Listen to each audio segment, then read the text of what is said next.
Rebooted. So let me also thank all of you for joining today's webinar. I also, like Todd, hope that you're well.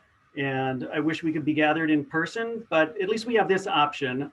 And I do have a lot to say, and I'm sure that you have many questions. So, so it's great that we can have this conversation.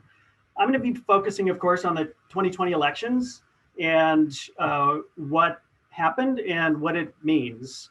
Although these national elections are going to be analyzed for years, and we're not really going to know for sure what the implications of these elections are for months to come, I'm going to give it my best shot. So let me just pull up some slides so that we are able to watch some of this together. And okay, and let me just, all right. So at the outset, I should just say that NRCM is a nonprofit organization and we're not involved in elections in any way.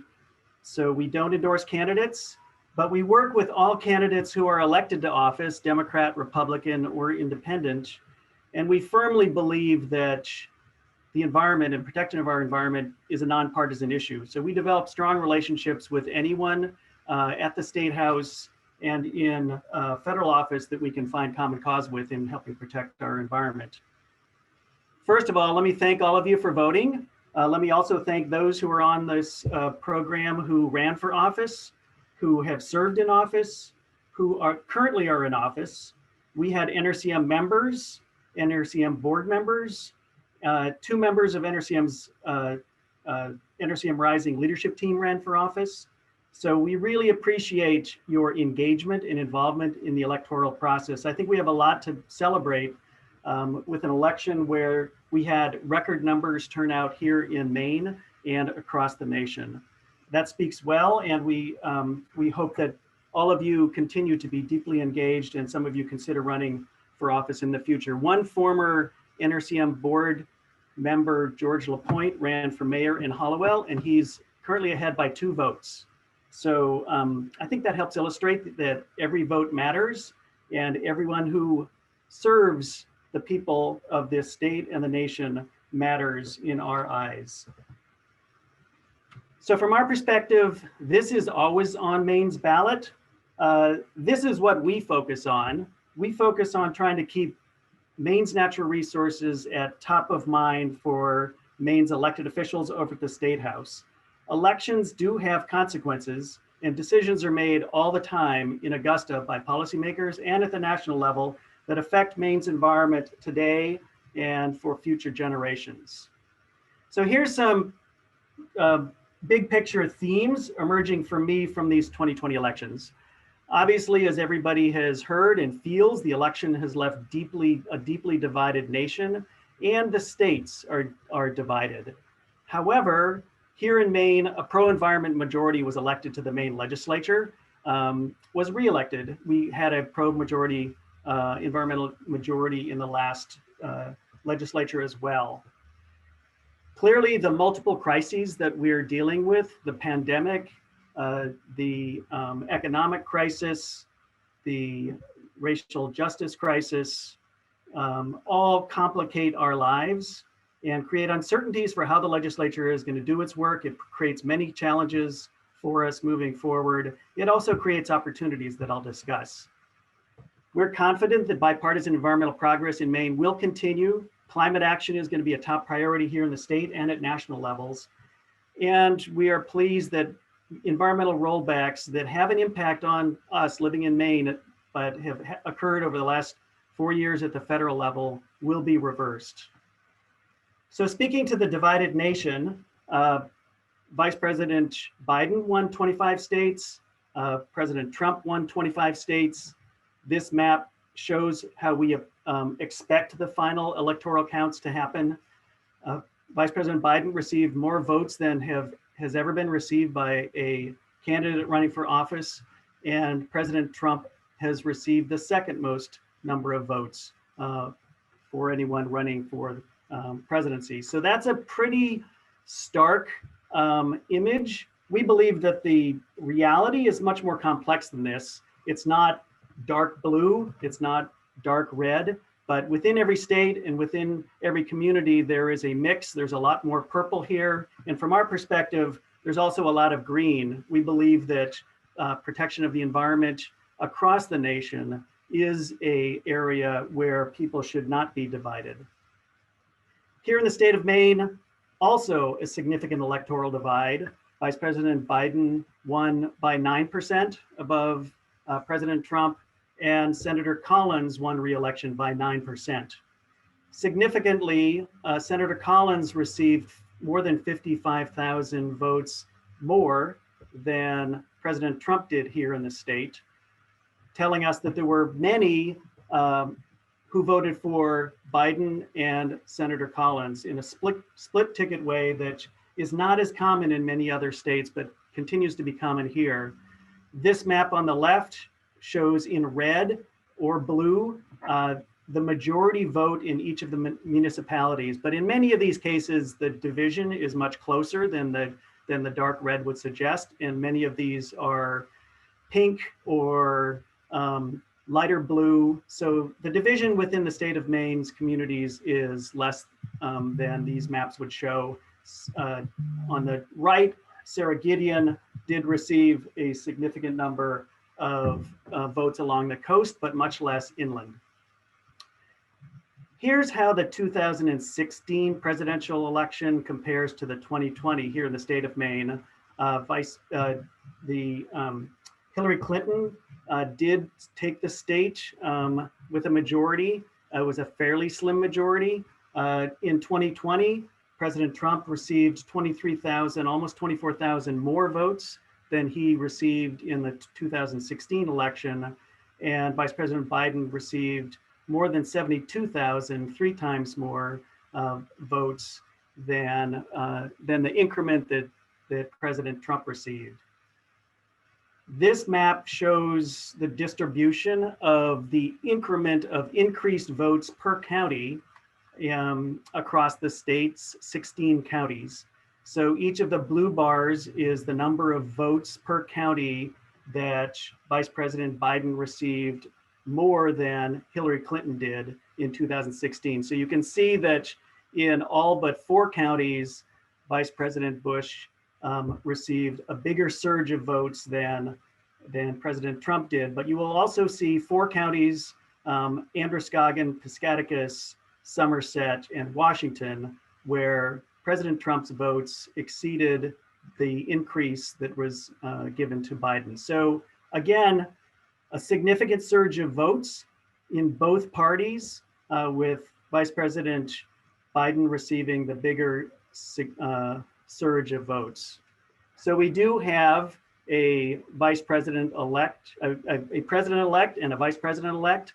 And of course, Vice President Harris is making history in many ways, the first woman of color, the first of Southeast Asian descent to be in the White House, and that's very exciting.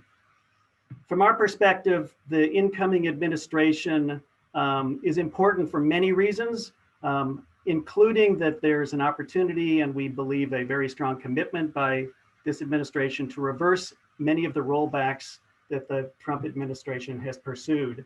And let's make it clear here that the rollbacks that have occurred within this administration that have weakened environmental protections, allowed increased exploitation on public lands, have not been, from our perspective, to benefit the economy. These have been gifts to the oil and gas industry by and large, and in a way that harms the people of Maine in our long-term interests. We anticipate in the first day of this administration, there will be a number of executive orders that will reverse some of these 100+ rollbacks. The national monuments like Bears Ears, where the proclamation that was issued by President Obama that established the border of that was diminished by this administration. We believe that those boundaries will be restored. We believe that the effort to weaken our tailpipe emission standards from vehicles will be reversed. Same thing with clean power, the Clean Power Plan, the effort by this administration to reduce restrictions on methane emissions, and the the effort by this administration to attack the waters of the United States rule. And that's important from our perspective. At least half of Maine's water quality will face increased risk due to the rollback of the waters of the US rule.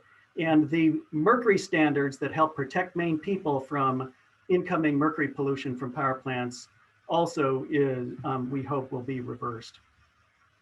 So let me talk about changes at the Maine State House. First of all, getting to that point about a conservation majority having been elected to the House and Senate. Here are some of the 27 Maine conservation voter endorsed senators who won election. These are Democrats and Republicans who are committed to the environment. Here are 75 MCV endorsed, a few of the MCV endorsed representatives who won. There were additional lawmakers in the House who were elected who were strong on the environment and we believe will be allies for many of our causes. So between the House and the Senate, significantly more than a majority in each chamber has demonstrated a strong interest for the environment. We are saying goodbye to a number of allies. Brownie Carson, of course, has decided not to run for re-election. He was NRCM's executive director for 26 years. Many of these people are strong friends of NRCM's. We've worked with them at the State House. We've helped pass important bills. I will miss many of them being in the halls of the State House. Don Marion is a wonderful former Republican, became independent. Bob Foley was on the ENR, Environment and Natural Resources Committee, was a champion on climate issues, also in addressing the risks of PFAS. Dana Dow worked strongly as a sponsor of solar legislation. These are people that we've worked with, and I will show a number of faces of people because I think it's important for all of you to understand, as we do, that our work is about relationships with lawmakers who are seeking to advance the interests of the state of Maine. And these are people who we work with to try to find common cause. Looking at the State House of Representatives first, let's walk through some of the changes. So because we have term limits, there were 19 lawmakers who were term limited out. So that created vacancies. A number of lawmakers chose not to run. 2 lawmakers have died in the last year, and a number of lawmakers decided to seek a higher office. So there was, from the get-go, 36 open seats. We ended up with 46 new state representatives. That's nearly a third of the 151 who serve in the House of Representatives. There's 26 women and 20 men who are in the incoming class. This is a significant increase in the number of women and the ratio of women. And here on this chart, I'm showing how the change in the number of women serving in the House and Senate has played out going back to 1997. Currently at 85 lawmakers, that's about 45% of the legislature. And that's up from 39% women in 2018 and only 34% in 2016. We also have new incoming legislators who are young, and that's exciting.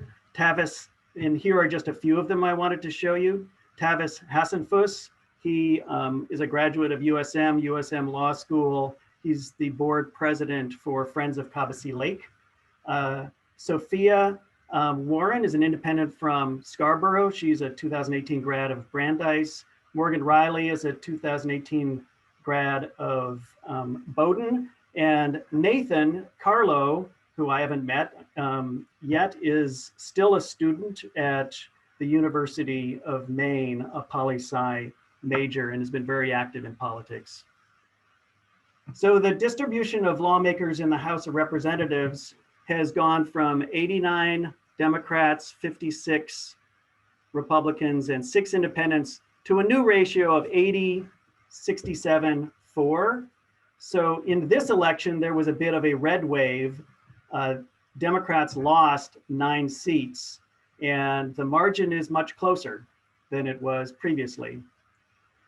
Here's a series of maps that shows in an interesting visual way the changes in where Democrats have been elected and Republicans have been elected.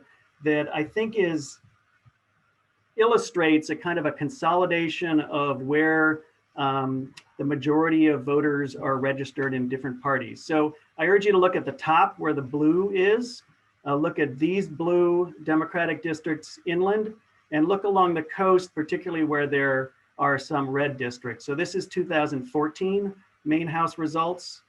Here's the 2016 Maine House results.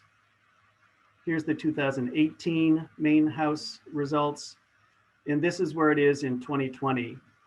There's still a substantial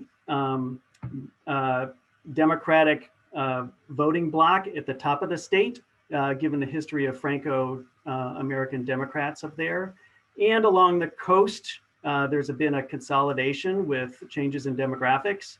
And I would say that generally inland Maine, the number of districts that are held by Republicans has diminished.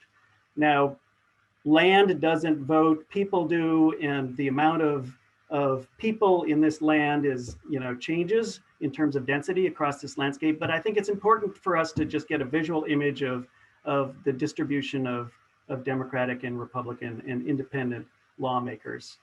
Let me now walk quickly through the state Senate. This is Brownie Carson. This is in the Senate chamber. These were some of the top races that occurred this year.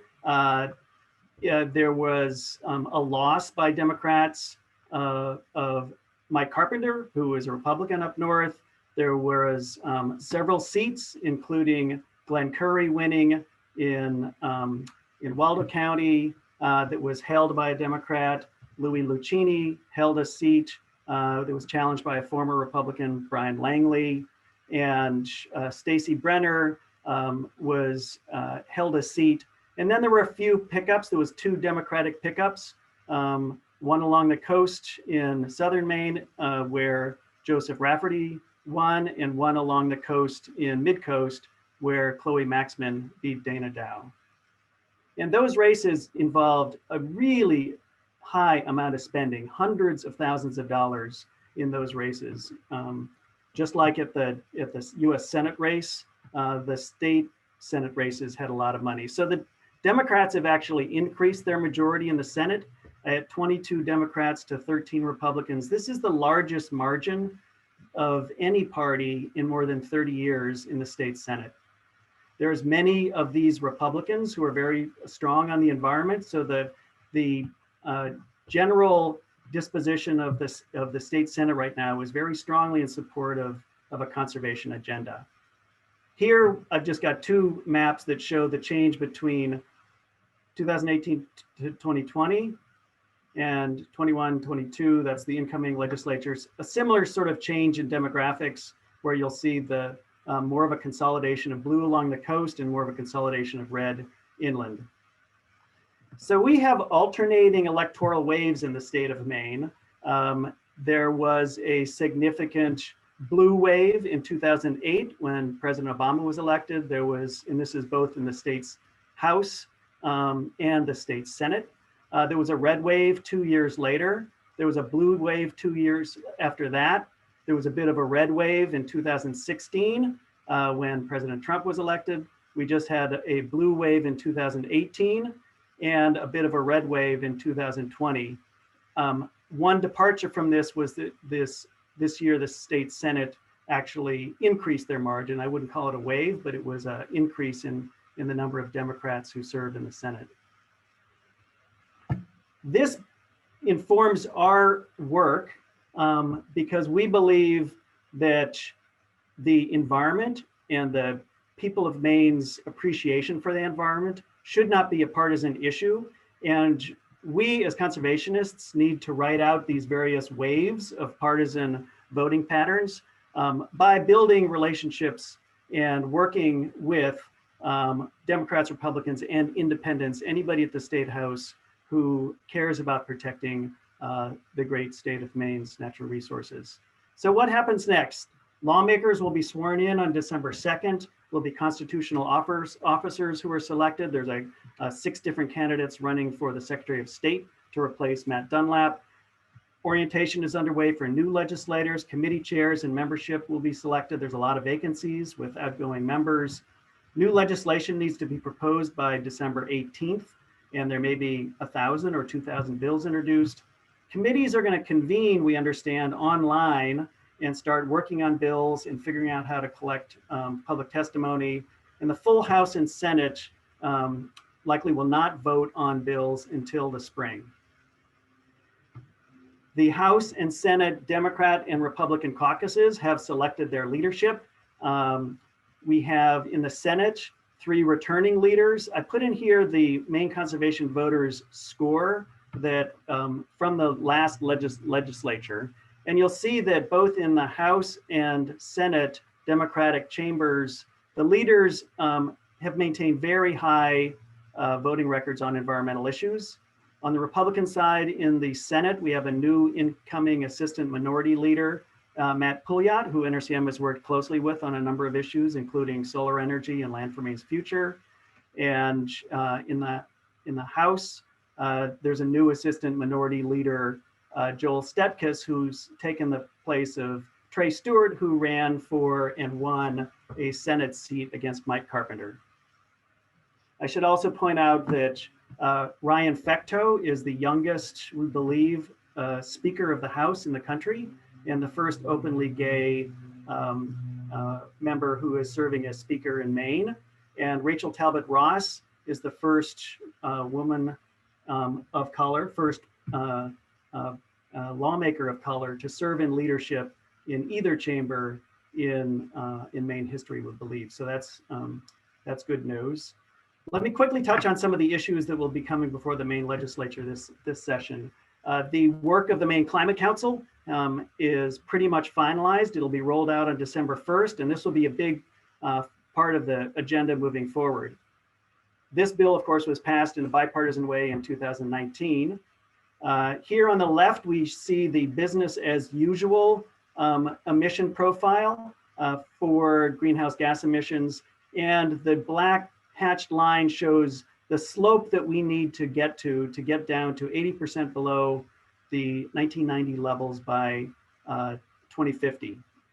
The plan that has been finalized and will be rolled out has the various initiatives in it that will achieve that through electrification of transportation, of heating, and of business activity. Transportation is the biggest source of emissions. Next in line is buildings. So we need to do a lot of implementation work through legislation, through administrative action, through business leadership. And this will be not just an important agenda item for the year ahead, but for many years to come.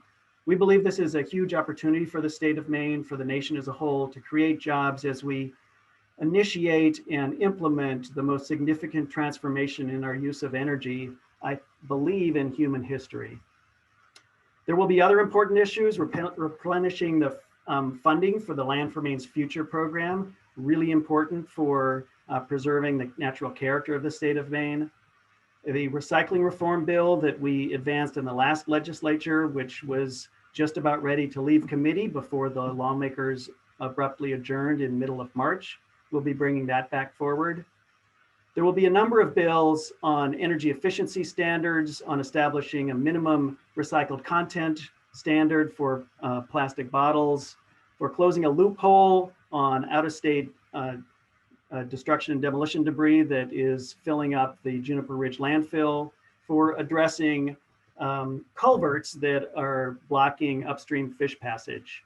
And of course, we need a partner in the US Congress, particularly on climate and clean energy work, and we are certainly hoping that we can work with all of Maine's congressional delegation to advance policies with the incoming Biden administration that will expedite our attention to climate, to clean energy, through whatever means possible, through regulation, through executive order, and certainly through new legislation.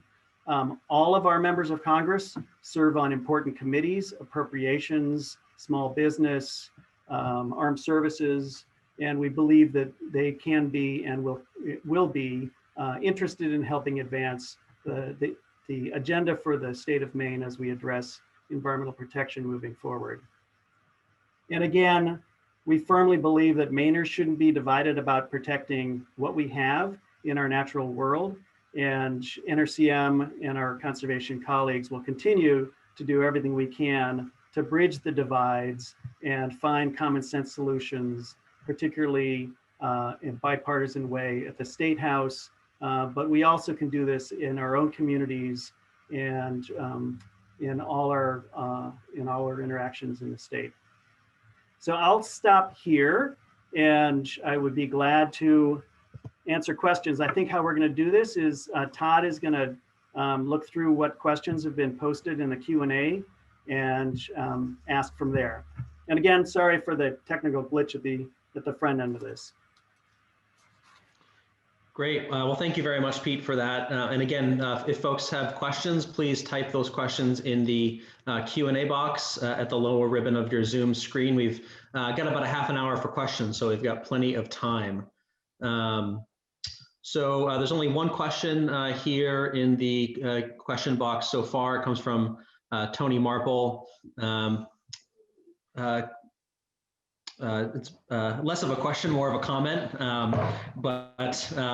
Pete, do you want to take a stab at answering that?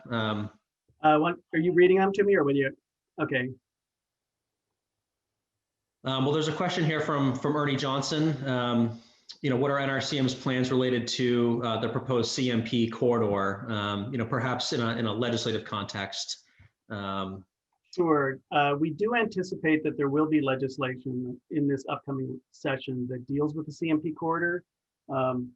Most likely the bill that was introduced by Senate Republican Russell Black to address the illegal lease that was provided by the Bureau of Parks and Lands for CMP to cross publicly owned land without a 2/3 vote majority in the House and Senate.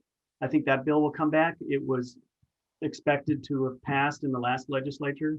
So that'll come back. And of course, there's a citizen initiated referendum that signatures are being gathered for right now that also, if they are successful and if that's certified by the Secretary of State in late January or February, that would then go before the legislature before heading to the ballot in November of 2021. Great. Now, there's a question here from Chuck Kruger asking about the new mining proposal from Wolfton Resources at Picket Mountain. Pete, can you talk a little bit about that mining proposal and if the legislature might take up that issue in 2021? Sure. Hi, Chuck. At the outset, I expressed appreciation for those who ran for office, who are serving in office, and who formerly served in office. And Chuck, of course, previously served in the Maine legislature, and we appreciate the service you provided. So the Wolfton, this is a Canadian-based company, Wolfton Resources LLC, that has no demonstrated record for developing a mine. And their request to the Land Use Planning Commission to rezone a plot of land that they've purchased around Picket Mountain up near Katahdin Woods and Waters National Monument is before the LUPC. And we believe that that is a deeply flawed proposal. And they have failed to demonstrate either their financial capacity to pursue this mine, and they certainly haven't shown us that they can meet Maine's strict environmental laws. I think that this will play out mostly in the regulatory context through this rezoning, and we certainly will be working toward, and we hope that LUPC will reject this rezoning request. If by some chance it is approved, then it would, at some future point, there might be a proposal in front of the DEP, and we would intervene in that application to try to block it. Great, and I'll just add to that that the Land Use Planning Commission will be holding a public hearing on the proposal in the coming months, and we'll absolutely be sure to invite NRCM members and supporters to tune into that public hearing, which will almost certainly be online via Zoom, and hope that folks can testify at that hearing. Yeah. Another question here from Drew, asking what the public engagement and education strategies on achieving the Maine Climate Council's recommendations. So how can we go about implementing the climate action plan? So once this plan, it's a great question. Once this plan is rolled out on December 1st, I believe this is an all hands on deck opportunity, and we encourage everybody to be involved in helping build momentum and support by discussing this in all ways you possibly can with your state legislators, urging them to implement bills that are coming forward as part of it, looking at ways that your municipality can address the issues, speaking up to our congressional delegation and urging them to ensure that as part of any pandemic stimulus bill or infrastructure bill or other transportation funding, that there are, or tax policy changes, there is implementation measures that will help advance this plan. This is a plan that will be updated every 4 years, but this initial version, we believe, lays out the broad framework for getting on the path of rapidly switching away from energy sources that are contributing to the cause of climate change. There's also some significant elements of the plan that deal with adaptation to the challenges that climate change will cause in terms of sea level rise and others. So stay engaged, pull other people into the conversation. Absolutely, and yeah, just to reiterate, we're expecting the Climate Council to present the climate action plan by December 1st, probably on December 1st, to the governor. So that final plan will be rolled out on December 1.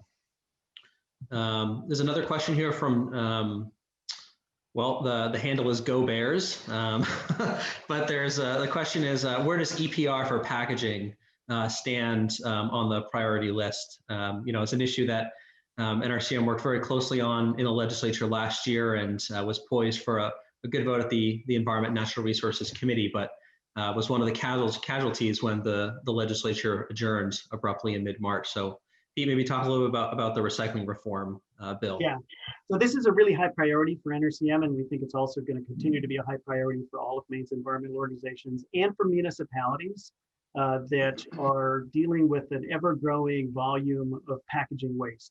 And we believe that extended producer responsibility, EPR, is an important model for how we can ensure that the Maine taxpayers and municipalities are not stuck with the end of life disposal costs of all of this packaging. The packaging volume is just increasing as everyone shifts now towards purchases online. And it's important for the manufacturers to help fund part of the cost of recovery and recycling of those materials. So Sarah Nichols on our staff is helping lead that effort, working with people across the country to design the right bill. And we are optimistic that we can build momentum around that bill again this year. And it's an important one for towns to help deal with some of the financial stresses that are being caused by the increased cost of solid waste management. Absolutely, and some of the biggest proponents of that bill, were municipal officials who, are struggling with their municipal budgets. So it certainly would be a timely bill to pass to help some of these towns who are struggling to balance their budget. Pete, there's a question here from Representative Ralph Tucker. What type of environmental bonding do you see this session? And do you think that we can get to a 2/3 vote to pass those bonds and put them out to voters on the ballot? Yeah, so thanks, Ralph. He's my state legislator, and thank you, Ralph, for serving. You're in your last 2-year term, and we're expecting big things from you, just like the ones that you've delivered in the past. So, really good question. Because of the economic challenges that the state faces, it's not going to be a favorable environment for new fees or new sources of funding other than bonding. There's a substantial amount of bonding capacity that I think that the state can comfortably pursue. Our understanding is that the governor will be proposing a number of different bonds as ways to implement parts of the climate action plan. And in the state of Maine, probably elsewhere, to pass a bond, you need a 2/3 vote of both the House and Senate in order to send it to the ballot for approval. We will be working as hard as we possibly can with Democrats and Republicans to get to that 2/3 majority for Land for Maine's Future funding, for addressing, bringing money in to address culverts that need to be replaced, and also for a number of elements of the climate action plan. In the House, we're going to get to a 101 vote, with Democrats currently at 80, and with 4 independents potentially voting with, you need 17 to 20 Republicans who will join the Democrats. And that will be a challenge, but I'd like to believe that it's not insurmountable, because these are important programs that are investments in our economy and job creation and land conservation and helping protect the character of the state. Absolutely. And sticking with the financing tract here, there's a question here from Sue Inches. The question is, financing the climate action plan is going to be a challenge, especially with budget reductions due to COVID. What is NRCM's position on financing these climate investments? Would NRCM support a green bank or consumer-owned utility or bond financing that we had just discussed? All of the above. We're interested in pursuing anything that we can we can move, whether it's for a significant source of funding or for smaller sources of funding. There's also a number of other creative approaches for commercial enterprises to pursue energy efficiency investments, so-called CPACE funding. David Costello on our staff is part of a group that is focusing on a green bank. We're certainly interested in that as a possibility. Bond funding, definitely other creative approaches. And Sue, if you've got ideas that we haven't thought of, come our way, because this will be definitely a challenging environment, and finding ways to finance these investments is really important.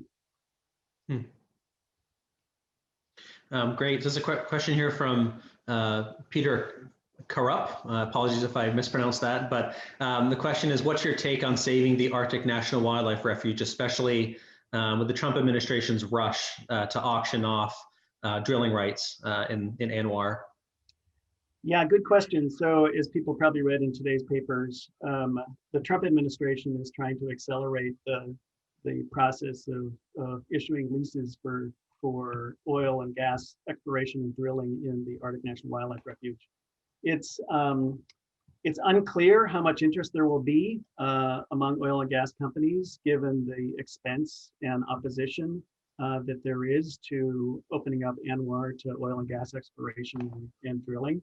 Our hope is that their efforts fail and that this lease strategy does not garner very much interest from any of the oil and gas companies that would likely line up.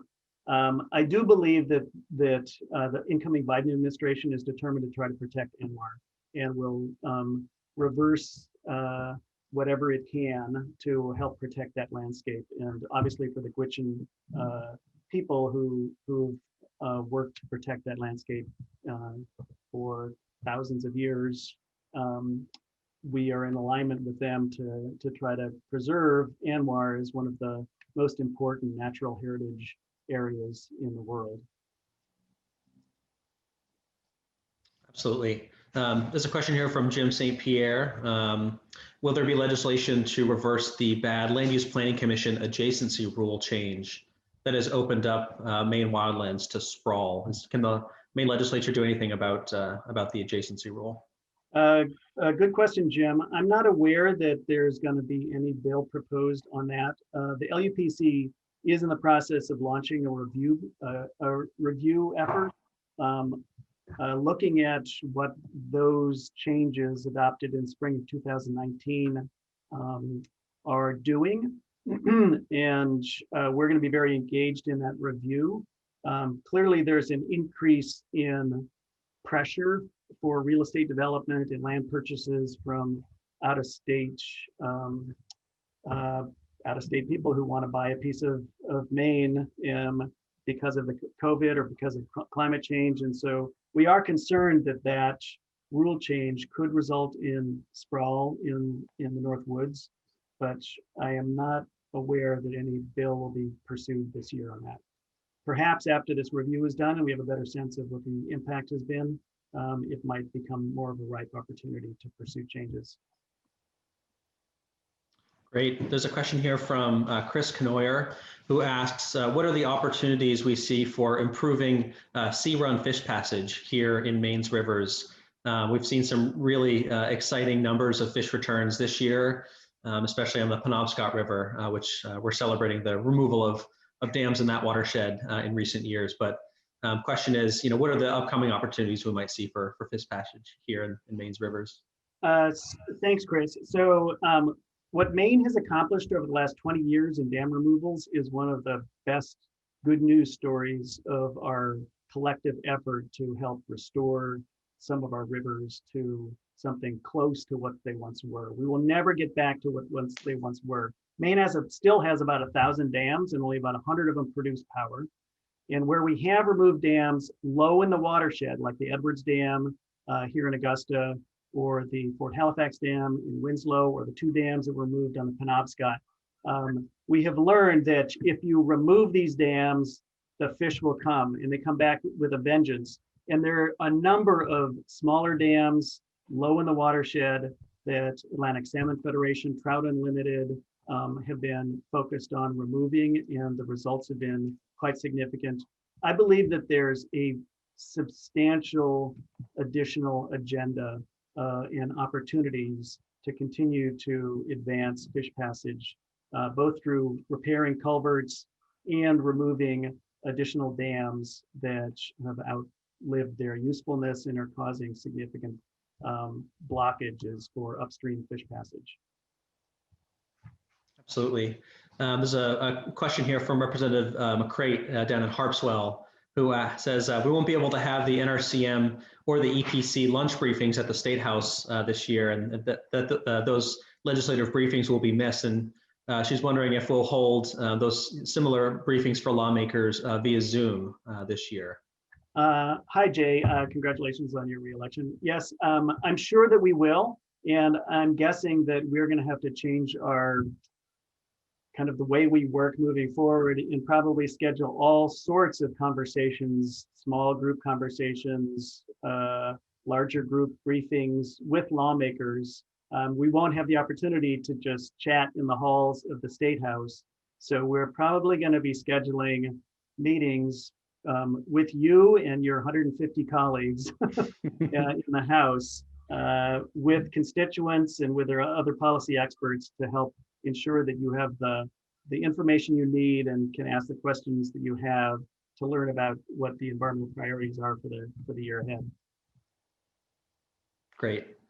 Question here from NRCM board member Marcia Harrington asks, what do we know about the Biden administration's plans on combating climate change? You mentioned reversing some of the Trump administration's rollbacks over the years, but what's in the Biden-Harris climate plan, and what can we expect for climate action at the federal level? Great question, Marcia. Hi, Marcia. So this is the first incoming administration that has adopted a government-wide priority to address the threat of climate change. So I believe we will see every agency that has some nexus with climate adaptation and climate mitigation pursuing all avenues that they have to reduce our carbon emissions and help the nation adapt to the changes that are already underway. So and we will see this starting on day one. So there may be a 10 or more executive orders in the earliest days of this administration that are both reversing some of the climate-related rollbacks of the Trump administration and starting to push us in a new direction. I think through regulation, through policy, through appropriations bills, this administration seems quite determined, and also tax policy, quite determined to create jobs and expedite economic benefit from this transition to a clean energy economy. Great. This next question is from Medea Steinman. Wondering what actions NRCM is taking to address racial and environmental justice issues here in Maine. What are some of the issues that NRCM is working on that are environmental justice issues, and to bring about more equality and justice here in the state? Great question. Thank you. So one important part of the climate action plan is that they're setting up a working group to look at the equity issues and equity related dynamics and racial justice related issues that that pertain to the implementation of these climate initiatives. We want a equitable transition so that those who are on the front line, who are most affected, are not receiving any additional stresses or economic penalties as we transition to a clean energy economy. And Molly and Dana of the Penobscot tribe has volunteered to serve as the chair of that working group. We will be following that very closely, and we will continue to follow the equity related issues that cut in many different ways in a state like Maine, where rural Maine poverty-stricken communities and households also are frontline and disadvantaged, and it's important for us to address transportation changes, electrification of home changes, other initiatives in ways that help provide increased security for all Mainers. Great, thank you. This next question is from Robert Woodbury, and it kind of goes back to solar policy that was passed in 2019 by the Maine legislature.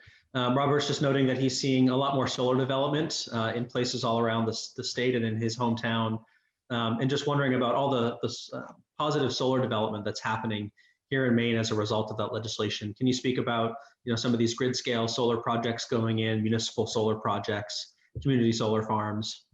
Yeah, so we passed two really important solar bills, the Renewable Portfolio Standard Bill and then a community solar bill that are going to result in hundreds of megawatts of new solar development.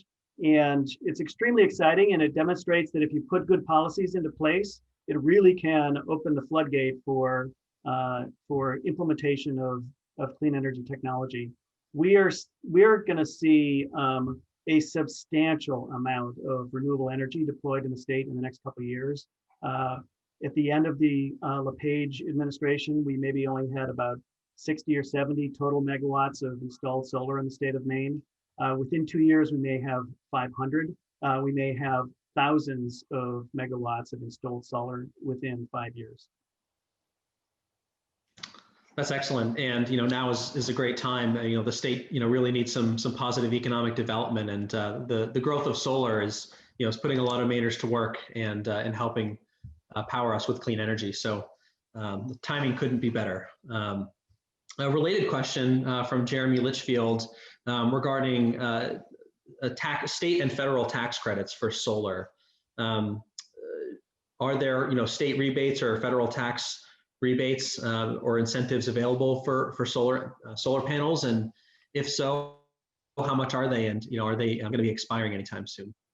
So Maine has net energy billing as an incentive, and that was reinstated in a fairly strong way in the first 2 years of, it was actually in 2019. So I encourage you to call up Revision or another solar energy firm to come and take a look at your particular situation, your home, your energy use needs, to determine an estimate of what it would cost. And more people are installing solar for the lifetime savings that they provide. Municipalities are installing it, schools are installing it, farms are installing solar. I think we're at the point where if people anticipate living in their community, in their home for a while, then they should pursue it. There's also subscription services of access to community solar and new companies coming in where if you don't have a south-facing roof, but you want solar, you can subscribe to solar as your energy source. So there's a real diversification of opportunities for solar that make it economically attractive. Absolutely. Pete, this next question is about what public hearings are going to look like in the legislature next year. Obviously, committee hearings will likely be virtual, but what do we know so far about what the public hearing process might look like with state legislative committees? So they're trying to figure this out. It's a really good question. We're going to, as we learn, we'll be sure to inform NRCM members of what the opportunities are and what the process is. My guess is it's going to be like what we just saw with the Maine Climate Council, but with more opportunity for the public to have a window in, a portal in to provide testimony. Probably it'll be an online sign-in form, but the way the Maine legislature works is every bill that's introduced has a public hearing, and anybody who wants to speak for or against, or neither for or against, has an opportunity to speak. So it's going to be clunky at first. My guess is it's going to be imperfect, but there's a commitment from Democratic and Republican leadership in both chambers to do it as effectively as possible. Excellent. Great. Well, we have time for just a couple more questions. So again, if folks have questions, please type them in the Q&A box. This is more of a comment here from Dylan Voorhees, NRCM's former Climate and Clean Energy Director, noting that the Mills administration just released a new study on Maine's clean energy economy, and to check it out because it demonstrates tremendous growth opportunities here in Maine in the clean energy sector. So a little plug for the new clean energy economy report from the Mills administration from Dylan Voorhees. So Pete, we're just about at time. Is there any final closing words you wanted to say before we sign off here for today? I guess just that I'm, despite how challenging the world is right now and how much there is to worry about, I think it's important for us here in Maine to be cautiously optimistic about our prospects. We have really good people who serve in office. We have some great new incoming lawmakers. I think we should have high expectations for them to do the right thing. And I think our experience in the state of Maine has been that there are bipartisan solutions that have been put into place that have created a really important safety net for our natural resources. And we want to protect and build on and sustain that, even as we're now addressing this really complicated threat of climate change. And I want to believe that moving forward, all of us will reach out to people who may seem different, may vote differently, and seek to find common ground to help move this agenda forward, because that is how we have won at the State House in the past. And I think that's more important than ever moving forward. Excellent. Well, thank you very much, Pete, for this presentation today. And thanks to everyone for tuning in this afternoon. And thanks also for bearing with us with the small technical difficulty at the beginning. If anybody has a really, really burning question that you just need to ask me, send me an email at pete@nrcm.org, and I'll try to get to it. But thanks a lot for all those great questions. And thanks again for participating. Yes. So thank you all very much for tuning in. Thanks for your support of our work here at NRCM, and enjoy the rest of your afternoon. Take care.